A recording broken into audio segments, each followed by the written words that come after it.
Always you need to protect these four people.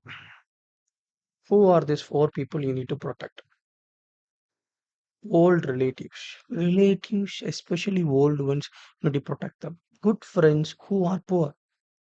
There will be friends, both good and bad and neutral. But you should see the friends who are very good, but they are poor. You should help them. People who have fallen from high status and living in poor condition.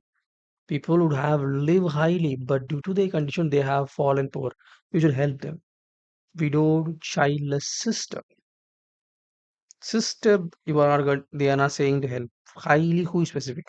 A sister who is childless and she is widowed. In this case, priority should be given to her. You should help her. That is your duty.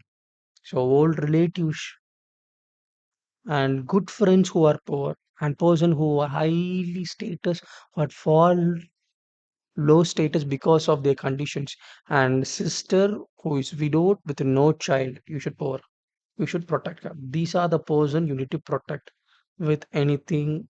That is very important.